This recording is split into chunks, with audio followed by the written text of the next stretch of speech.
할렐루야. 오늘 이 시간에도 우리를 영혼의 푸른 초장으로 인도해 주시는 그 하나님의 인도하심으로 영혼이 배불리 먹는 그런 은혜를 누릴 수 있기를 주님의 이름으로 축복합니다. 오늘은 지난주에 이어서 시편 102편의 나머지 말씀 부분들을 여러분들과 함께 묵상하며 은혜를 나눠보려고 합니다. 시편 102편은 지난주에 말씀드렸던 것처럼 그 제목에 고난 가운데 있는 시인이 하나님의 도우심을 간절히 구하며 부르짖는 기도라고 할 수 있습니다. 시인은 자신의 괴로움을 토로하면서 하나님께 자신의 부르짖음을 들어주실 것을 간구합니다. 순간만 사는 사람들은 그 고난의 상황에서 벗어나고 싶은 순간의 탄식을 하지만 하나님을 아는 신자들은 우리도 삶의 어려움 속에서 그런 하나님의 영원하심을 바라보죠.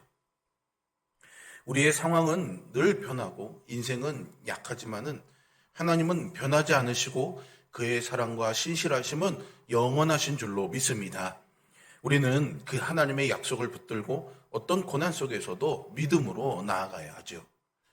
시편 102편의 시인은 자신의 삶이 곧 끝날 것 같은 이런 절망적인 상황에서 탄식하고 있지만 그럼에도 불구하고 하나님을 찾습니다. 하나님이 자기 백성의 탄식을 들으시고 응답하시는 분이라는 것을 알았기 때문이죠. 그렇기 때문에 똑같은 고통에 빠져 있더라도 하나님이 계시기에 믿는 자의 탄식은 순간의 탄식을 하는 세상 사람들의 탄식과는 다릅니다. 계시지도 않는 하나님을 마치 계시는 것처럼 믿는 것이 아니라 하나님의 계심을 확실히 알고 믿기 때문에 지금 하나님이 보이지 않아도 하나님이 무슨 일을 하지 않으시는 것 같아도 하나님을 믿으며 사는 것이죠. 그래서 믿는 자의 탄식은요, 단순히 슬픔에 빠져서 터져나오는 것이 아닙니다. 자조 섞인 자기 위로도 아닙니다. 믿는 자의 탄식은 인내며 기다림이죠. 하나님이 주신 약속이 이루어질 것에 대한 기대이고 더 근본적으로는 약속하신 하나님에 대한 신뢰가 깔려져 있습니다. 오늘 본문인 12절부터 28절에서는 바로 그런 기대와 신뢰를 볼 수 있는데요. 이 말씀을 통해서 우리가 내뱉는 탄식의 순간에 우리가 받을 수 있는 영혼의 위로가 무엇인지 함께 은혜를 나눠보려고 합니다. 먼저 시인은요, 12절에서요, 이렇게 고백하죠.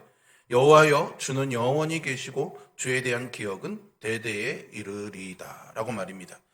여기서요, 이 시인의 시선이요, 급격하게 달라집니다. 자기에게서 여호와께로 시선을 옮기는 거죠. 물론 1절과 2절에서도 고난 중에 탄식을 들으시는 그 여호와를 기억하며 여호와여라고 부르며 도우심을 구했습니다. 하지만 그 시선은요, 여전히 자기에게 향하고 있었습니다. 그래서 11절까지의 말씀을 잘 읽어보시면 계속해서 내가 중심인 것을 볼 수 있습니다. 하나님 나 아파요. 하나님 나 힘들어요. 하나님 내 기도 들어주세요. 이런 어조가 있었던 것이죠. 하늘을 보고 하나님을 찾는 것이 아니라 땅을 바라보면서 하나님을 부르기만 하고 있습니다. 그렇게 자신과 자신의 상황을 보면서 탄식하죠. 시편 37편 24절에 나오는 다윗의 표현을 빌리자면 아주 엎드러지지는 않았지만 넘어져 있는 상태다 이렇게 말할 수 있습니다. 넘어져서 고개를 들지 못하는 상태인데요. 우리도 때로는 이런 상황을 겪습니다. 넘어져서 탄식할 때가 있죠. 하지만 여러분, 계속해서 그렇게 있어서는 안 되지 않습니까? 어린아이가 넘어지면 까진 상처 때문에 울 수 있습니다. 자기를 넘어뜨린 돌부리를 잠시 노려볼 수도 있겠죠. 그런 반응 자체는 자연스럽습니다. 하지만 계속 넘어져 있을 수는 없는 것 아니겠습니까? 대부분의 부모님들은 아이가 그렇게 넘어지면 어떻게 합니까? 얼른 일어나, 툭툭 털고 일어나야지, 그렇게 한다거나 아이가 많이 다친 것 같아서 일어날 수 없는 것처럼 보이면 붙잡아서 일으켜 세워줍니다. 혼자 일어서기 어려우면 도울 수 있는 부모를 아이는 찾게 됩니다. 이게 정상적인 상황 아니겠습니까? 어떤 그리스도인들은요, 어려움을 겪으면서요, 여전히 넘어져 있는 그 상태에 머물러 있는 경우들이 참 많습니다. 자기 연민에서 벗어나지 못하고 있는 거죠. 자기에게서 눈을 떼지 못합니다. 그러면서 다른 사람들도 자기를 그렇게 연민의 눈으로 봐주기를 바랍니다. 그래서 일어나지 않고 계속 더 넘어져 있습니다. 바라봐 줄 때까지 어떻게든 다독여 주기를 바라면서 그냥 있는 거죠. 그러니 그 사람은요, 세상에서 자기만큼 불행하고 자기만큼 불쌍한 사람이 없습니다. 마치 어린아이가 관심을 끌려고 불어 넘어지거나 계속 넘어져 있는 것처럼 그렇게 하는 거죠. 그런 모습을 보면 참 안타깝지만 계속 그렇게 있어서는 안 되지 않겠습니까? 사실 그런 모습은요, 어쩌면 내가 사람들의 주목을 받고 싶어 하고 내가 중요한 사람이 되고 싶어 하는 교만의 또 다른 모습일 수도 있습니다. 그런 면에서 사탄은요, 간혹 우리를 죄로 유혹하기 위해서 바로 이 고통이라는 도구를 사용하기도 합니다. 고통 중에 있는 사람은 그만큼 연약하고 넘어지기 쉬운 상태이기 때문이겠죠. 굳이 사탄이 개입하지 않아도 그런 순간에 우리는요, 나에게 시선을 집중하는 것을 당연하게 여깁니다. 내가 이렇게 힘든데, 내가 이렇게 어려운데, 그래도 이 정도는 해야 되는 거 아니야? 내가 어렵고 힘든데 이 정도는 할 수 있는 거 아니야? 라고 생각하죠. 그러다 보면 이 고통으로 죄의 유혹에 대해서 아주 약한 상태가 되는 겁니다. 내가 중심이 되니까요. 하나님께 시선을 돌리지 않게 되는 거죠. 그래서 여러분, 신자가 아니라 일반적인 경우에도 죄를 짓는 사람들이 어떻게 변명합니까? 나만큼 힘든 사람이 어디 있습니까? 너무 힘들고 너무 고통스러워서 그랬습니다. 그러지 않습니까? 사탄이요, 광야에서 40일을 금식하신 예수님을 찾아왔던 이유도 그랬을 것입니다. 인간이신 예수님은요, 모든 면에서 우리와 똑같은 연약함을 가지고 계셨고 사탄은 바로 그것을 노렸죠. 배고픈데 돌을 떡으로 만드는 게 어때서? 이런 식인 겁니다. 우리는요, 언제든 이렇게 나를 중심에 놓는 것을 경계해야 합니다. 고통이 어쩌면 그것에 당위성을 주기 때문에 고통의 순간에 더 그래야 되는 것이죠. 그래서 시인의 12절의 첫 마디가 아주 중요한 겁니다. 그는 1절에서와 같이 여호와를 부르고 있지만 1절과는 다르게 자기 자신을 보고 있는 것이 아니라 여호와여 주는 이라고 말하면서 여호와 하나님을 바라보고 있는 것입니다. 계속해서 내가 중심이었던 그 말씀이 이제 12절 이후로는 하나님 중심으로 바뀌게 되는 거죠. 고통 중에 잠시 탄식하기는 했지만 이제 고개를 들어서 하나님을 바라보는 겁니다. 그렇게 하나님을 바라보니 하나님의 다르심이 보이기 시작합니다. 자신은 기울어지는 그림자 같은데 하나님은 영원하시죠. 자기는 이제 시들어서 사라져버릴 이름 없는 풀과도 같은데 하나님의 이름은 대대에 기억될 이름으로 계시는 겁니다. 동병상련이라는 말처럼 우리는 나와 같은 처지에 있는 사람들을 통해서 위로를 얻기도 하지만요, 그런 위로는 사실 대부분이 순간적이고 감정적인 것이 많습니다. 진짜 위로는요, 동병상련이 아니라 다름에서 나온다고 저는 생각합니다. 오늘 시편의 시인도 어쩌면 사람들에게서 순간의 위로를 받았겠죠. 그를 찾아와서 힘들지? 이제 괜찮아질 거야. 그런 위로해주는 사람이 있었을 것입니다. 아니면 자기와 비슷한 처지에 있는 사람을 만났겠죠. 그래서 그런 사람들을 통해 그래, 시간이 해결해 주겠지. 아니면 그래, 나만 이러는 거 아니니까 이런 위로를 받습니다. 하지만 그런 위로는요, 순간일 뿐 근본적인 위로가 되지는 못합니다. 때로는요, 어떤 사람이 그 상황을 해결해 줄 수 있는 것처럼 보였을지도 모릅니다. 하지만 그 사람도 같은 사람 아닙니까? 그러니 그 이상의 근본적인 위로를 줄 수는 없습니다. 진짜 위로는요, 다름에서 옵니다. 나보다 약한 다름이 아니라 강한 다름에서 오는 것이죠. 우리의 고통스러운 상황은 대부분이 우리 중에 누가 해결해 줄 수 있는 것이 아니라 우리 밖에서 누군가가 해결해 주어야 하는 것입니다. 사실 본질적으로 따져보면 우리가 해결할 수 있고 뭔가 내 주변에서 해결해 줄 수 있으면 그게 고통의 문제가 되겠습니까? 아무런 문제가 안 되겠죠. 그러니 정말 우리를 괴롭히는 고통의 문제는 누군가가 우리 밖에 무엇인가가 해줘야 되는 일인데요. 그것이 바로 여호와 하나님이라고 성경은 우리에게 말해주고 있습니다. 시인은요, 그래서 여호와 하나님을 바라보면서 하나님께서 하시겠다고 했던 일들을 기억해냅니다. 그렇게 하는 이유는 영원히 계시는 그 하나님이 그냥 영원히 계시기만 하는 존재가 아니기 때문이죠. 하나님은 마치 그냥 돌덩어리처럼 가만히 계신 분이 아니라요, 뜻을 가지고 행하시는 분인 줄로 믿습니다. 하나님께서는 그 하시고자 하는 일의 일부를 성경의 말씀을 통해 약속을 통해 우리에게 주셨습니다. 시인은 바로 그 약속을 기억하고 있는 겁니다. 13절에서 일어난다라는 표현을 하고 있는데요. 이것은 하나님께서 어떤 일을 시작하실 것이다 라는 기대에 대한 표현이죠. 시인은 계속해서 그 하나님의 하실 일이 시온을 긍휼히 여겨주시는 것이고 또 시온에게 은혜를 베푸시는 것이다 라고 말해주고 있습니다. 시온은요, 예루살렘을 대표합니다. 더 넓게 생각해보면 이스라엘을 민족을 대표하는 표현이기도 하죠. 13절에서 시작해서 시인은 바로 이 이스라엘의 회복에 대한 말씀, 그 약속을 기억해냅니다. 그 말은 현재 이스라엘이 회복이 필요한 상태에 있다라는 의미이기도 하죠. 이 시편이 예루살렘의 멸망에 대해서 구체적으로 언급하지는 않지만요. 아마도 시대적으로는 바벨론에 의해서 예루살렘의 성과 성전이 파괴된 상황을 배경으로 하고 있다라고 보아야 하겠습니다.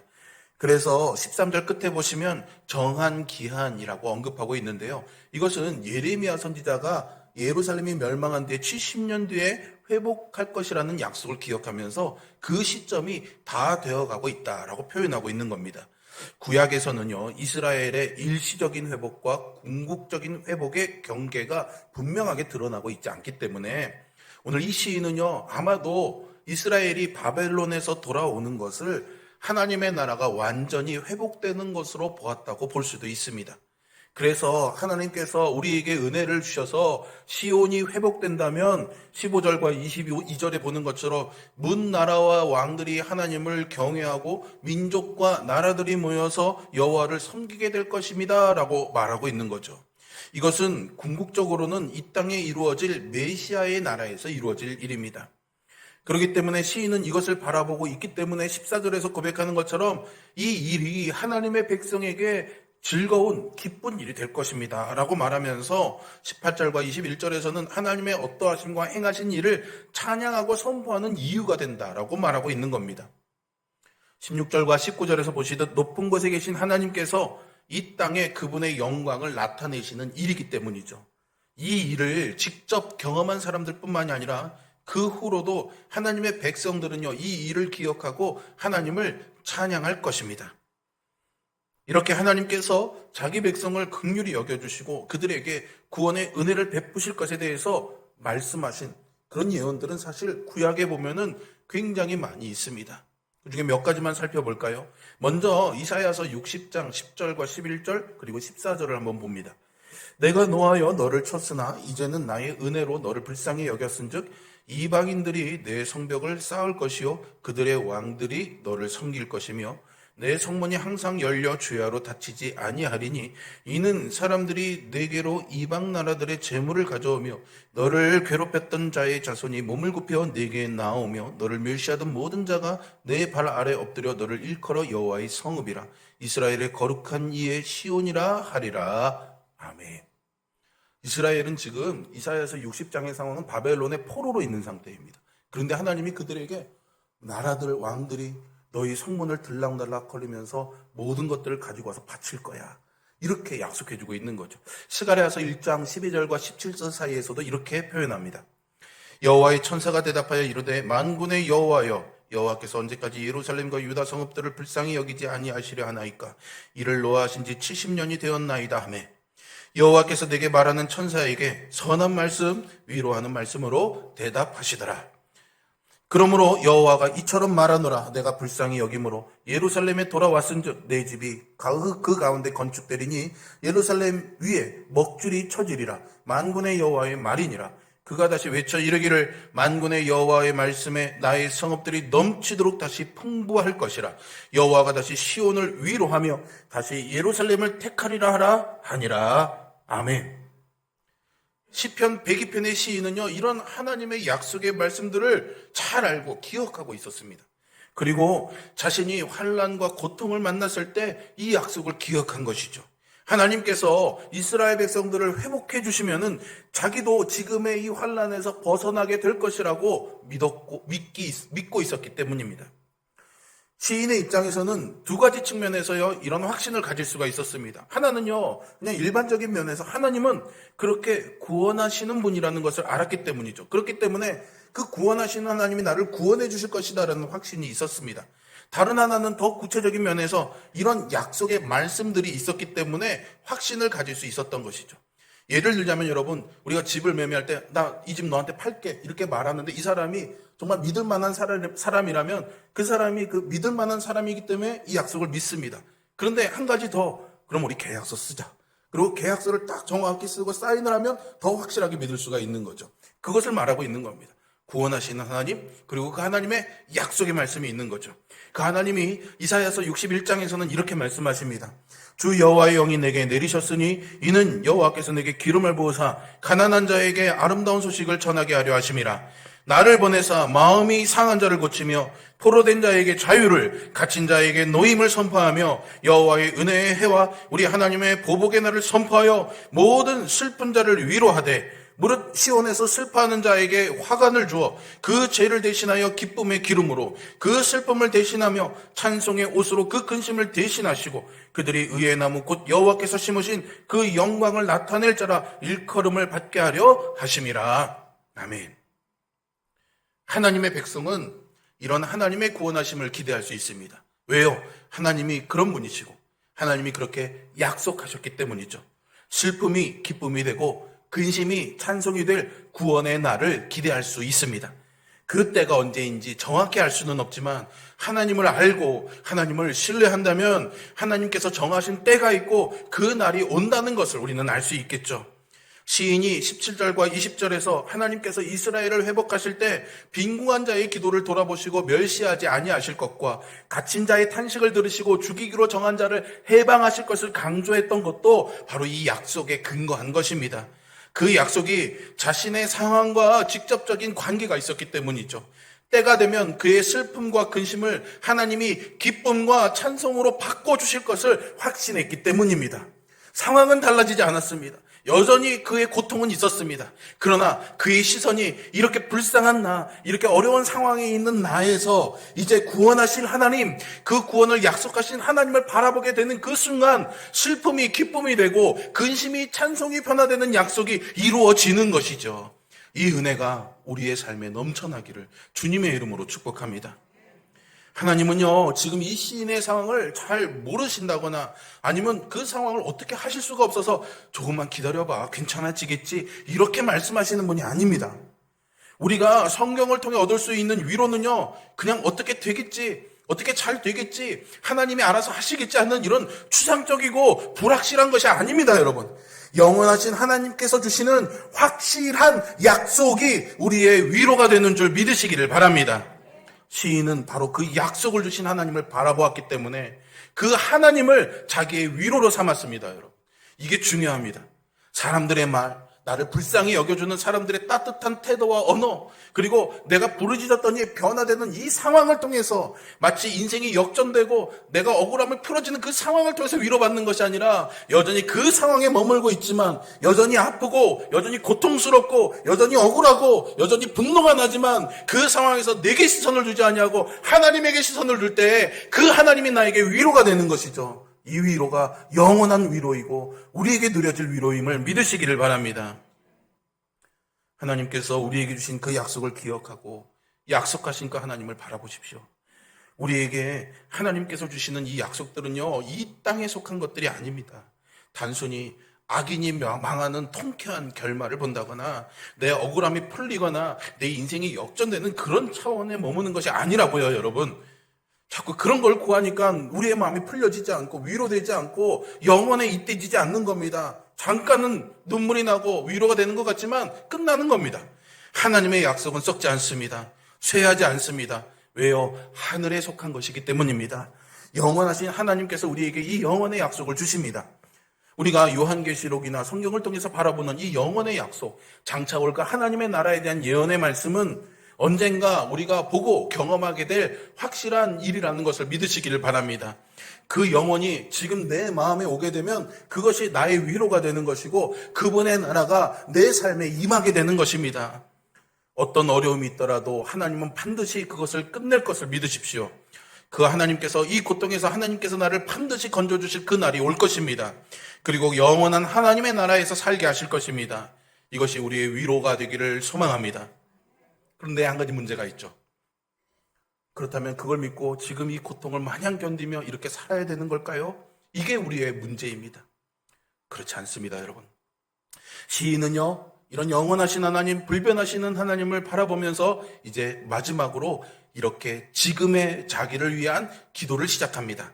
마지막 단락인 23절부터 28절에서 시인은 자신의 기도를 드리죠. 그는 여기서 창조주이신 하나님과 피조물들을 비교합니다.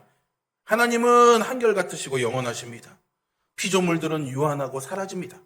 하나님은 세상의 시작부터, 아니 그 전부터 계셨던 분이고 세상이 끝나도 계실 분입니다. 세상의 피조물들은 하나님에 의해서 시작이 되었고 하나님에 의해서 끝나게 될 것들입니다. 사실 이 세상을 시작하고 끝낼 존재는요, 하나님 한 분밖에 없습니다. 그것이 하나님의 절대적 주권이라고 말합니다. 누구도 무슨 권리로 그렇게 하시냐고 하나님께 따질 수 없습니다. 하나님께서 시작하신 세상이니 하나님께서 끝내신다는 것은 너무나 당연한 것 아닙니까? 시인은 바로 그런 하나님의 주권을 인정합니다. 심지어는 그 하나님께서 자기 자신을 쇠약하게 하시고 그의 날을 짧게 하셨다는 것도 인정합니다. 왜 다른 사람들은 오래 살게 하시고 특히 하나님을 모르는 악한 사람들이 저렇게 형통하고 오래 살게 하시면서 하나님을 믿는 나에게는 왜 이러시냐고 따지고 묻지 않습니다. 어쩌면 그전에는 따졌을지 모르겠죠. 하지만 지금은요, 변하지 않는 하나님, 그 영원하신 하나님에 대한 바른 지식 위에 서 있으니 그러지 않습니다. 당신은 변하지 않으시지만 다른 모든 피조물들을 변하게 하시는 그 하나님 앞에서 그렇게 따질 수 없다는 것을 알았기 때문이죠. 또 하나는 하나님을 예배하고 섬기는 것이 꼭 자기만 할 수 있는 일이 아니라는 것을 알게 된 겁니다. 하나님의 종들의 자손들은 계속 있을 것이고 하나님 앞에 서는 사람들은 늘 있을 것이기 때문이죠. 그러니 하나님과 무슨 협상을 할 수 있겠습니까? 자기가 아니면 안 된다 말할 수가 없습니다. 다만 할 수 있는 것은 내가 원하는 것을 하나님께 구하는 것뿐입니다. 이 땅에서의 삶을 더 허락해 주시기를 구하는 것이죠. 모든 것을 변하게 하시는 그 하나님께서 자기 백성들의 슬픔을 기쁨으로, 근심을 찬송으로 변하게 하시겠다 약속하셨기 때문에 그 약속의 기초에서 하나님 나에게도 영원의 그 시간에 가면 그렇게 될 거라는 걸 믿지만 하나님 지금도, 지금 이 순간에도, 지금 이 자리에도 나에게 그 약속을 이루어주고 지켜주세요. 구할 수 있는 것입니다, 여러분. 하나님은 분명히 하나님께서 정하신 때에 그렇게 하실 것이고 그분의 약속은 확실할 것을 믿습니다. 시인이 다만 간구해야 되는 것은 그것이 언제인지 모르니 지금 나에게 이루어지게 하면 안 되겠냐 구하는 것이죠. 지금 나에게 해달라고 구하는 것입니다. 하나님께서 주신 그 약속의 확실함은요, 사실은요, 내가 원하는 대로 되는 것은 아닙니다. 다만 우리는 그 확실한 약속의 기초에서 변하지 않는 하나님께 우리가 원하는 것을 구할 수 있을 뿐입니다. 하나님은 우리에게 그저 죽을 날만을 기다리며 살라고 하지 않으셨습니다. 이 땅에서 하나님께서 허락하신 그 시간을 우리는 충성스럽게 보내야 됩니다. 그리고 그렇게 하기를 구할 수가 있는 것이죠. 지난 주간에 제가 북토크 콘서트에 갔다 왔는데 여성 신학자인데 치매에 걸린 목사 아버지를 마지막에 모시면서 보내는 그 일들을 에세이처럼 쓴 겁니다. 죽을 때까지 유쾌하게 라는 책이에요. 제가 그 콘서트에 들어가서 북콘서트에서 저자의 이야기를 들으면서 참 충격적이었던 건 죽음의 순간까지 우리는 쇠하여지고 약해지고 모든 걸 잃어버린다고 생각했는데 그 아버님을 모시는 그 여성 신학자의 눈에는 죽음을 향해서 완성을 향해서 가는 길 이렇게 해석했더라고요. 우리 교회 여기 연로하신 어르신들 많지 않습니까? 세월이 흐를수록 몸이 약해질수록 자꾸만 쇠잔해지고 기운이 빠져나가며 내가 불안전해진다라고 두려워하시는데 그러지 마십시오. 이 영혼을 바라보는 오늘 시편의 시인과 같은 믿음을 가지면 내 육신은 쇠해질지라도 오히려 나는 믿음을 가지고 죽음에 이르는 그날까지 더 완전을 향해서 나간다는 이 소망으로 노년의 삶을 유쾌하게 보낼 수 있는 복이 있기를 주님의 이름으로 축복합니다. 그렇기 때문에 우리는 하나님께 구할 수 있는 겁니다. 날 좀 더 건강하게 해달라고 하나님께 구할 수 있는 겁니다. 아프면 하나님 나 고쳐주세요라고 기도할 수 있는 겁니다. 그러나 고쳐주지 않아도 괜찮습니다. 왜요? 지금은 아니더라도 하나님께서 완전하게 하실 그 날이 약속되어 있기 때문입니다. 지금은 내가 조금 정신이 연약해지고 육신이 쇠약해지고 걷지 못해도 하나님께서 나를 완전하게 회복하실 그 날이 약속되어 있으니 우리는 약해지고 쇠잔해지는 것이 아니라 완전해지는 것이라는 것을 여러분 믿으시기를 바랍니다. 그래서 우리는 어려움에서 건져주시기를 기도할 수 있는 겁니다. 지금 그렇게 기도할 수 있는 거죠. 그리고 하나님께서 일하실 것을 기대하는 것입니다. 이것이 영원의 관점에서 사는 우리의 태도인 겁니다.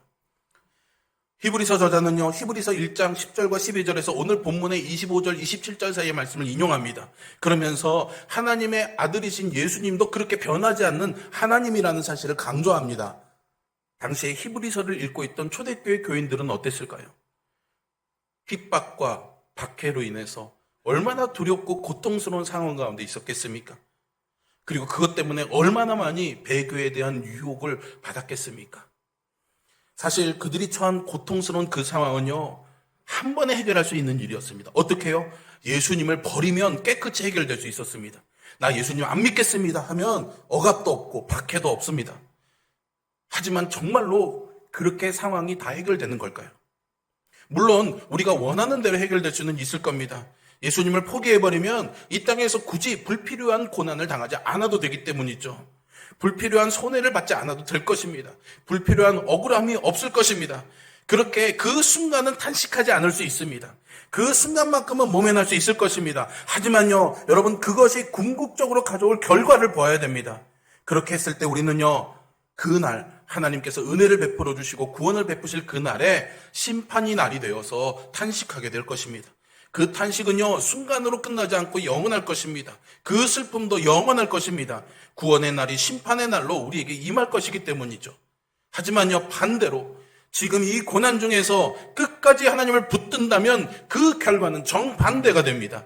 지금은 탄식할지 모르겠지만 영원의 위로가 함께 할 것이기 때문입니다. 모든 것을 변하게 하시는 그 하나님은 어떤 상황에서도 변하지 않으시는 하나님이십니다. 여러분, 변하는 것을 믿으며 살지, 변하지 않는 하나님을 믿으며 살지, 지금 나의 선택이 지금과 영원을 결정합니다. 하나님께서 이 세상의 슬픔을 기쁨으로, 근심을 찬송으로 바꾸실 그때 나의 슬픔이 기쁨이 되고 나의 근심이 노래가 되기를 바라봅니다. 그 하나님의 위로를 경험하시며 이 땅의 그 탄식의 순간들을 영혼의 위로로 덮으며 살아가시기를 주님의 이름으로 축복합니다. 기도하겠습니다.